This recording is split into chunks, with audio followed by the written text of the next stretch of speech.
Hi everyone, welcome to majors IAS academy. AP CDPO అడ్మిషన్లు తీసుకోబోయేటువంటి విద్యార్థులకు కొన్ని ముఖ్యమైనటువంటి సూచనలు మన అకాడమీ తరపు నుంచి ఇస్తున్నాను. కారణం ఏంటంటే, నేను గతంలో ఉన్నటువంటి వీడియోలో కూడా చెప్పాను, అవకాశాలు అనేటువంటివి మాటి మాటికి రావు. మీరు తీసుకునేటువంటి నిర్ణయం మంచిది కాకపోయినట్లయితే, సరైనటువంటి ఇన్స్టిట్యూట్లో జాయిన్ కాకపోయినట్లయితే మీరు మళ్ళీ ఒక దశాబ్ద కాలాన్ని కోల్పోతారండి. అలా కోల్పోకుండా ఉండాలి, మంచి డెసిషన్ తీసుకోవాలి అంటే ఇప్పుడు నేను చెప్పేటువంటి సూచనలు చూసుకోవాలి. అందులో నెంబర్ 1 సూచన ఏంటి అంటే, ఏదైనా మీరు ఇన్స్టిట్యూట్ జాయిన్ అయ్యే ముందు ఫస్ట్ ఏం చేస్తారంటే ఫీజు గురించి అందరి కన్సర్న్ కూడా ఫీజు గురించే కదా, ఫీజు ఎంత అని అడుగుతారు. మీరు ఫీజు కనుక్కున్న తర్వాత 1000 రూపాయలకి, 3000 రూపాయలకి, 5000 రూపాయలకి, కొంతమంది ఏం చేస్తున్నారంటే 15,000 రూపాయలు ఫీజు పెట్టి 5,000కి 10,000కి కూడా జాయిన్ చేసుకుంటున్నారు.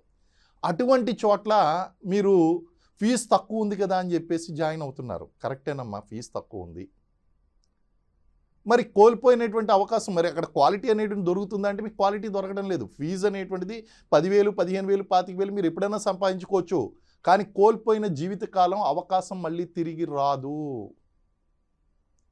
నీ ట్రైన్ ఎంత లేటు అంటే ఒక జీవితకాలం లేట్ అన్నారంటండి ఒక కవి. అలాగా నువ్వు తీసుకునేటువంటి నిర్ణయం నిన్ను ఒక జీవితకాలం నీ యొక్క జన్మ వృధా చేసేస్తుందండి. మీలో చాలామంది లాస్ట్ అటెంప్ట్లో ఉన్నారు, చాలామంది ఫస్ట్ అటెంప్ట్లో ఉన్నారు. ఒకవేళ ఫస్ట్ అటెంప్ట్లో ఉన్న లాస్ట్ అటెంప్ట్లో ఉన్న వాళ్ళకి అంటే ఇంక లైఫ్ పోయినట్టే. లాస్ట్ అటెంప్ట్లో ఉన్నటువంటి వాళ్ళకి, ఫస్ట్ అటెంప్ట్లో ఉన్నటువంటి వాళ్ళకి 5 నుంచి 10 సంవత్సరాలు వృధా అయిపోయినట్టే. కాబట్టి ఫీజు తక్కువ తీసుకుంటున్నారని మీరు కోచింగ్ ఇన్స్టిట్యూట్ సెలెక్ట్ చేసుకోవద్దు. Number 1 point.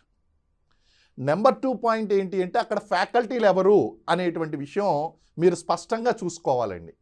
అక్కడ ఫ్యాకల్టీలు అనేటువంటి వారు ఎవరు అనేటువంటి విషయాన్ని స్పష్టంగా చూడండి. గతంలో ఇక్కడ ఫెయిల్ అయినటువంటి వారు ఎవరైతే ఉన్నారో వాళ్ళు అక్కడ ఇన్స్టిట్యూట్ పేరు మార్చి, అంటే ప్రస్తుతం మనకి హైదరాబాద్లో ఫెయిల్ అవుతున్నటువంటి ఒక ఇన్స్టిట్యూట్ వెళ్ళి అక్కడ విజయవాడ, గుంటూరు ఆ చుట్టుపక్కల ఉన్నటువంటి వాళ్ళందరినీ గ్యాదర్ చేస్తూ ఒక బ్రాంచ్ ప్రారంభించి ఇవన్నీ కూడా సిడిపిఓ బ్యాచ్లు వేయడం, ఇవన్నీ కూడా చేస్తుంటే అభ్యర్థులు మోసపోతున్నారు. కనీసం సిడిపిఓ సిలబస్ తెలీదు, ఆ ఫ్లో రాదు, అది ఎగ్జామినేషన్ ఎలా ఉంటుంది అనేటువంటి ప్యాటర్న్ తెలీదు, సబ్జెక్టులు ఏముంటాయో తెలీదు.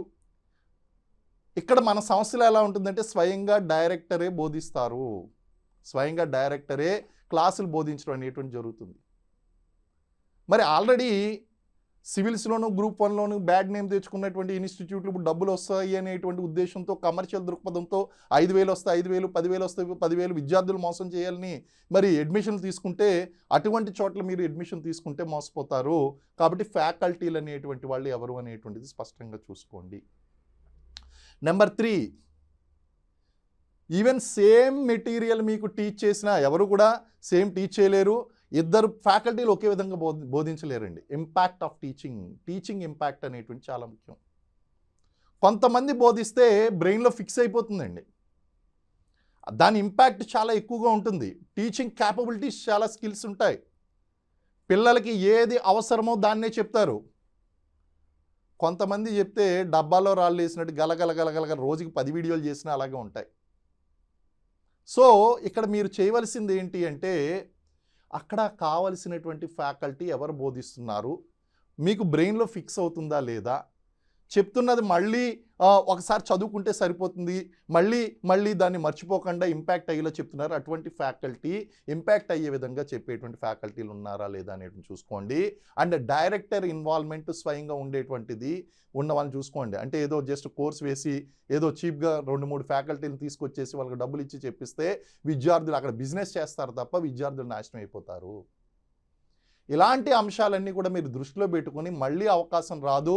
గతంలో ఎంతమంది అభ్యర్థులు సెలెక్ట్ అయ్యారు, అసలు ఆ ఇన్స్టిట్యూట్ మొట్టమొదటిసారి కోర్సు వేస్తుందా, లేకపోతే ఇంతకుముందు ఎప్పుడైనా సరే అక్కడి నుంచి సెలెక్ట్ అయ్యారా, లేకపోతే ర్యాంకర్లను కొనుక్కుంటున్నారా, ఇలాంటి విషయాలన్నీ కూడా మీరు తెలుసుకుని మీరు చేస్తే గనక మీకు మంచి నిర్ణయం అవుతుంది.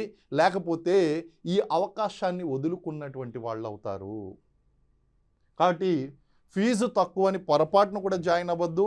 నేను చెప్పినటువంటి సూచనలన్నీ కూడా చూడండి. అలాగే ఇప్పుడు నేను చెప్తున్నటువంటి వీడియోని మొదటి నుంచి చివరి వరకు ఎవరైతే చూస్తారో వాళ్ళకే లబ్ధి చేకూరుతుంది. స్కిప్ చేసుకుంటూ వెళ్ళిపోయారు అంటే మీరు ఈ జాగ్రత్తలు తీసుకోలేరు అండ్ అనవసరంగా ఈ యొక్క కోచింగ్ మాఫియాలో కొట్టుకుపోతారండి. సో బీ కేర్ఫుల్, బాగా చదవండి, మంచి నిర్ణయం తీసుకోండి. అలాగే మంచి ఇన్స్టిట్యూట్లో, మన ఇన్స్టిట్యూట్లో జాయిన్ అవ్వండి. అలాగే మీరు ఉద్యోగం తెచ్చుకోండి. Thank you very much. జై హింద్.